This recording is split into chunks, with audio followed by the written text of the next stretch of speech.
the steps we're taking to move forward. And I was saying, as many of you know, the Symphony Center opened in 2006 to great fanfare. It is, in fact, considered by the artists in the classical world who play there one of the greatest halls in the world. Not what I hear very often from artists like Yo-Yo Ma, who has played there, that he plays all over the world. He says, you know, if this is not the best concert hall in the world, he doesn't say in the country, the world, it's got to be in the top 3 or 4. And that's saying a lot for a new building that doesn't have a long track record. So we're very lucky here to have the Schermerhorn Symphony Center. I think that you all know, certainly by now, that one of the ways that we were able to build the building is that in addition to the campaign we did, we had to use some tax-exempt bond financing. Most of the pledges we received in the campaign were 10-year pledges, so you can't wait 10 years to build a building, or the construction escalation will kill you.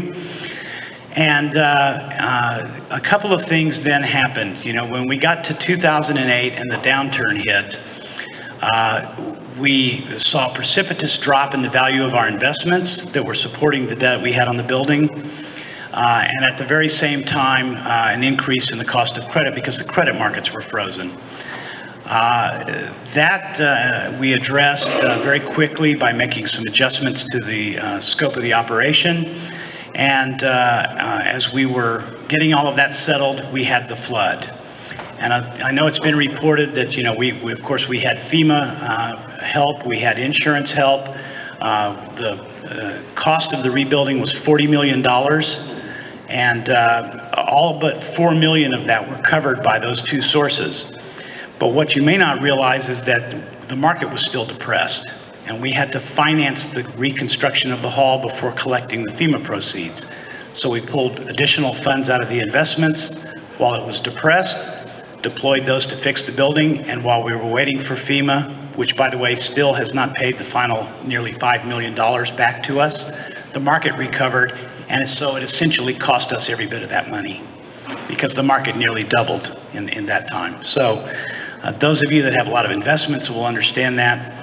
And then at the same time, we had opened the building and had something of a relatively manageable operating loss because costs were higher than we anticipated. That's not unusual when a new building opens. I imagine they'll experience that right behind this facility at the convention center. And as we made adjustments for that, and we were beginning to understand what we needed to do, that's when the downturn hit. So when the downturn hit and then the flood, both of those things also had a tremendous impact on our revenues. In fact, when the flood happened on May 1st of 2010, our season ticket sales were underway, had only been underway for a couple of months, and they absolutely came to a screeching halt. And we saw a big decline, which we have not yet fully recovered from. So all of those things, and I hate to use this phrase, conspired in sort of the perfect storm to create a situation where the debt was unsustainable and where we were going to have to make some serious changes to the operation to move forward. So all that to say that you all know that we recently worked out a settlement with the lending group. There were multiple components to that, but what I will say to all of you, and I think this is really critical, the banks are our friends. Without the banks and their leap of faith in financing the construction of Schermerhorn Symphony Center, it simply wouldn't be there. And they were incredible in working with us in spite of the challenges that it sounded like, and it was a challenge for all of them. They worked with us to achieve a settlement that was, I would describe it as least bad for everybody involved. I don't think you could say it the other way.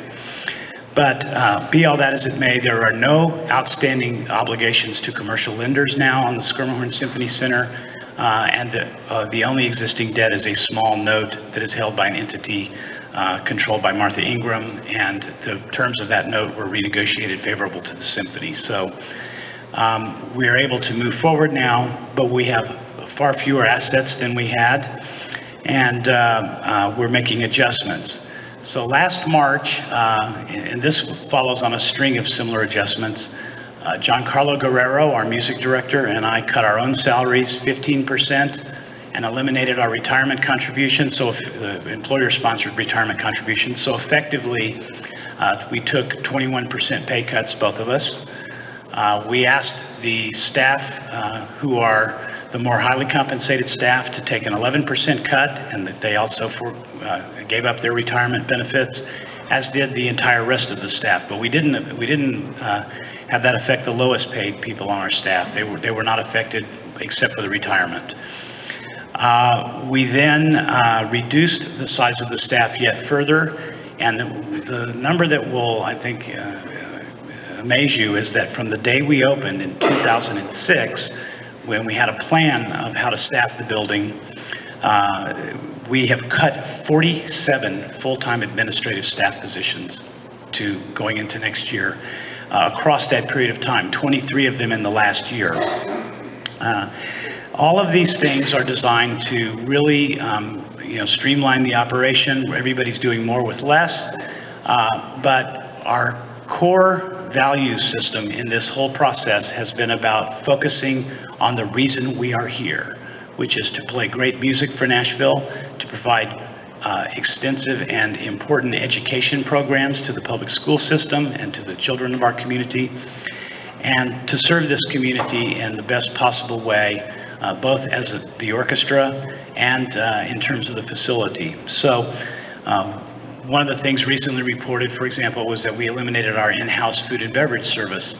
That was not so much a reflection of whether or not that was losing a great deal of money. It really wasn't. It was kind of break even.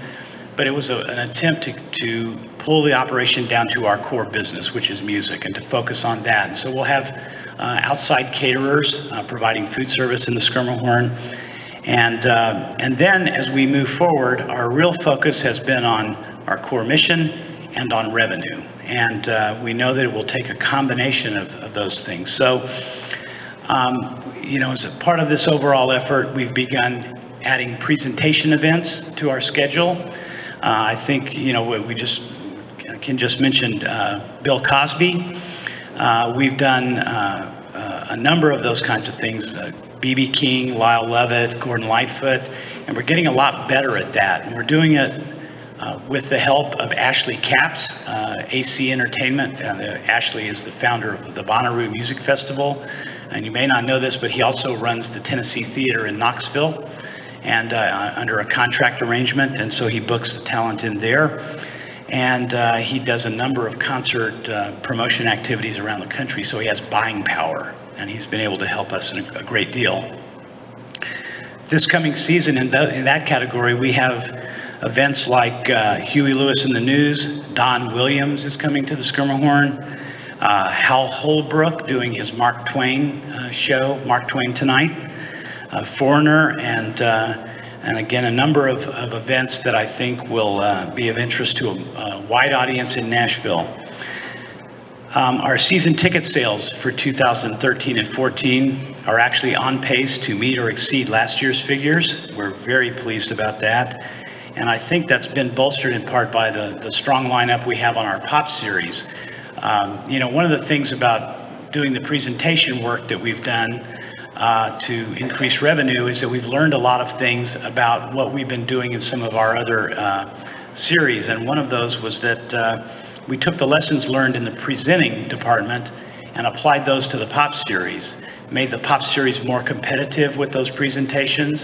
We saw some migration of subscribers away from the pops to some of those single ticket presentations, and we've been able to recapture some of that, booking artists like Chicago and Kenny Loggins and Roberta Flack, and really focusing that series much more clearly on the talent involved.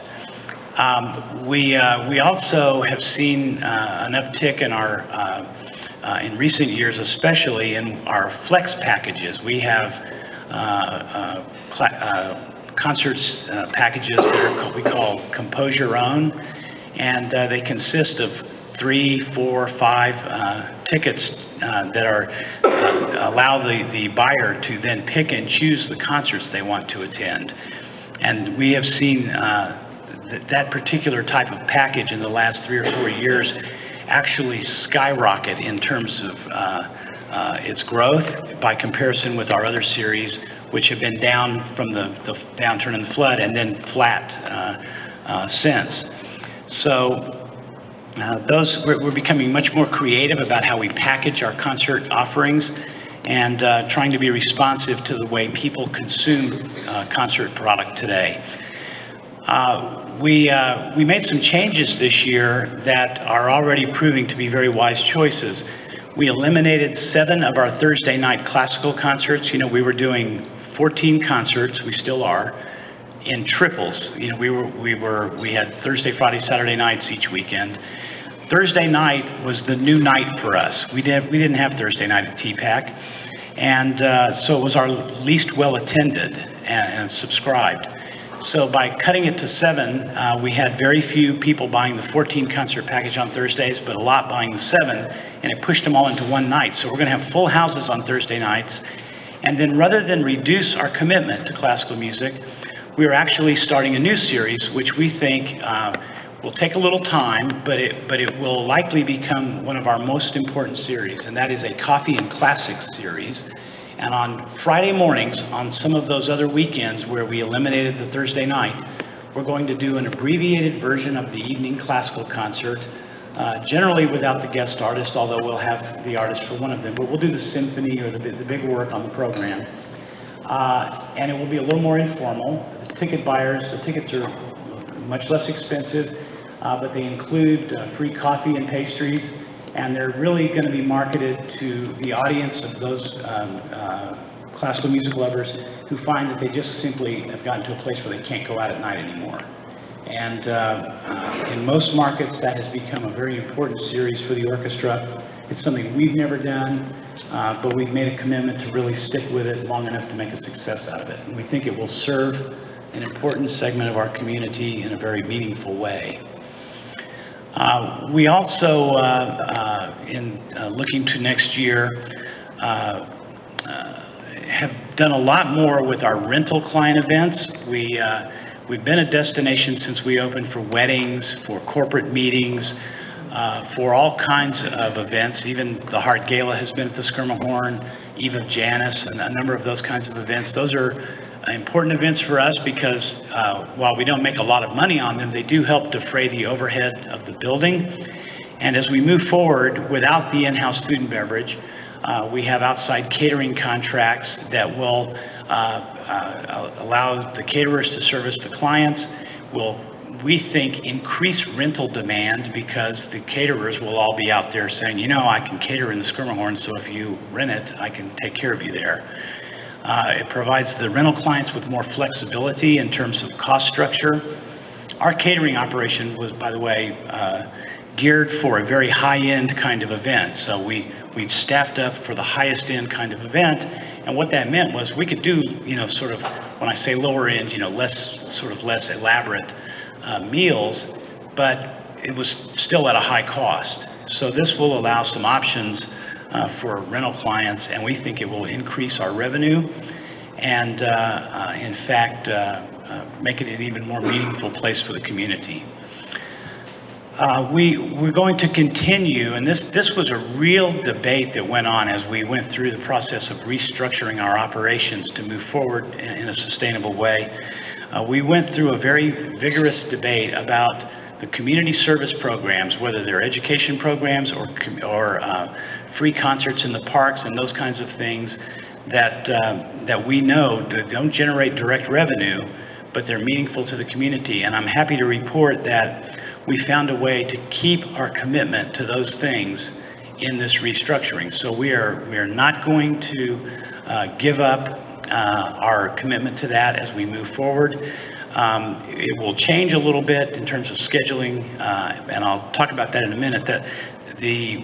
Well, I'll go ahead and talk about it now. The last piece of our restructuring that is yet to be completed is that we are in negotiations right now for a new contract with our musicians. And while we're doing that under a press blackout, and I can't say a lot about it, I will tell you that we are also hoping to achieve commitment on the part of the union, and we think we will, to be part of the team here as we move forward.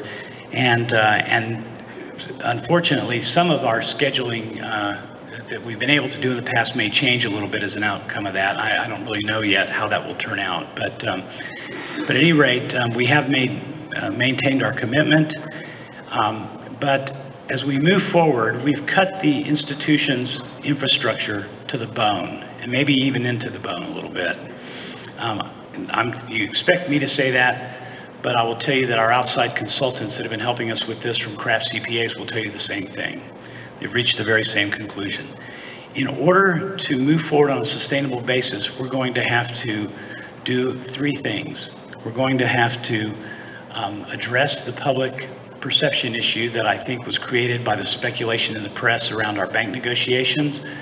That speculation was natural. We couldn't talk about where we were in great detail. But as we move forward, we've got to address that issue. And we know that. We've got to maintain these expense reductions and really a word about that. There's been a little bit of speculation about our expense structure being, they sort of made it sound like we were just spending a lot of money. The truth is that our operating budget, if you strip away all of the,